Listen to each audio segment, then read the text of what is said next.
Welcome back. So this is part two of the lecture on illustration. And when we last left off, we were talking about the importance of the developments in printmaking and how critical they were for illustration. We'd also talked a little bit about what kind of precursors to illustration we've seen in art history before the development of printmaking. But by the end of the 19th century and into the start of the 20th century, we start to see all of these things come together. The development of photography being a tool that illustrators can use well to make their illustrations, and yet not being so successful a tool that it competes against the illustrators. The advantages of 19th century level of printmaking technology led to an explosion in art and a number of artists having very successful careers, being well paid, working as illustrators.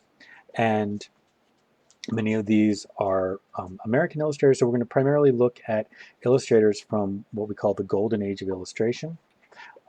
And there are a number of them, but I'm going to just focus on a few. Arthur Rackham right there is one of my favorites, but we don't have time to cover that much about his career. Also, Elizabeth Shippen Green is really, if you're interested in this kind of stuff, she's definitely worth researching. A really interesting person and a very exciting illustrator. But I think the start of this kind of this Brandywine school, this group of American illustrators who were kind of shared sort of a similar aesthetic, would be Howard Pyle. Howard Pyle was both a children's book writer. He was known for, let's see, he wrote his own version of King Arthur and the Round Table Tales, but he was also an illustrator. He worked primarily in oil paintings. He did a famous version of Treasure Island, and which later on N.C. Wyeth would also do a very famous version of Treasure Island. So N.C. Wyeth is very much in the vein of Howard Pyle, a little bit more of a colorist, much more interested in, like if you look at like these sort of deep colors and the shadows of things, very much more interested in strong kind of warm, cool contrasts. As you can just tell from the artwork that I selected, he really kind of loves these kind of yellow, orange-ish kind of golden sort of colors paired with blue greens and blue violets, especially. Don't we all love blue violet shadows? And here's Jesse Wilcox Smith, who is another American illustrator and contemporary of N.C. Wyeth, and some very beautiful illustrations. Her Red Riding Hood there is fantastic.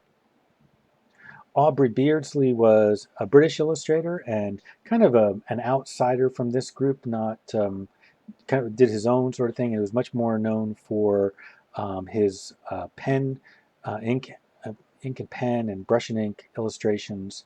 And he was very influential on later artists of the Art Nouveau period. Maxfield Parrish is an American illustrator, and remember what I was talking about with N.C. Wyeth and that sort of like that golden light kind of effect. Parrish made that almost so overt it becomes almost like a caricature, but really some beautiful paintings and some very. He was one of the great painters of cloudy skies and both N.C. Wyeth and Maxfield Parrish were also just working painters, and so it's kind of interesting that they. So we have just landscape paintings by them as well as illustrations. And just a little bit of an aside, I think I've got time. The working methods of people like Maxfield Parrish and N.C. Wyeth, they were very influential in kind of picking certain materials that have become very influential in American art schools all across the country.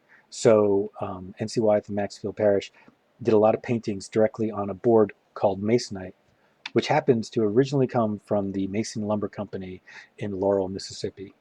And to this day, you can go to any art studio and you'll find at least one or two students painting on masonite. So the last part of this lecture, I'm going to talk about different types of illustrators, just to give you a sense of like today, working illustrators, what are the things that illustrators do? And one overall type of illustrator are scientific and diagrammatic illustrators. Illustrators whose their primary job is not so much to make illustrations that are moving as art, but as that are clear communicators of visual information.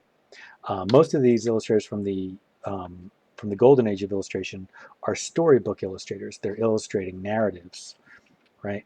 But scientific illustrators, their goal is more to explain how something works or how something is put together, or in the case of medical illustration, how our body is put together. Here's a contemporary American medical illustrator, John Forrester. I love that pen line illustration right there, showing that surgery procedure. It's so precise, so clear, and it really gives you a good understanding of how a really good, well thought out medical illustration will be way better than any photograph. Like there's no way you could photograph that actual scene and get an image as clear and specific about exactly how to do, what to do, and that kind of relationship.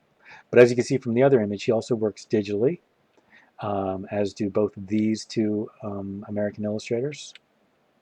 Another type of scientific or diagrammatic illustration is archaeological illustration. We looked at a little bit when we were talking about the Parthenon and talking about what it must have been like to see the statue of Athena Parthenos inside the Parthenon. We looked at it, an archaeological illustration. But archaeological illustrations tend to have their own very specific kind of aesthetic, like the way they do illustrations for flint stones, right? For the kind of stones that are like Paleolithic stones that people would have knapped to, they chip it away to make a certain, like a Paleolithic hand axe, that they have to illustrate in a certain way so that the people in the field can read it really well and figure out exactly how that thing is constructed. It's a very specific kind of style that's purposefully about clear communication. Another form of illustration that is used today and still used very often is product illustration. Probably the most famous version of that would be fashion illustration. Most fashion illustration serves the goal of communicating what the product is going to be to the people who need to figure out how to make it and to the people who need to figure out how to bankroll it, right?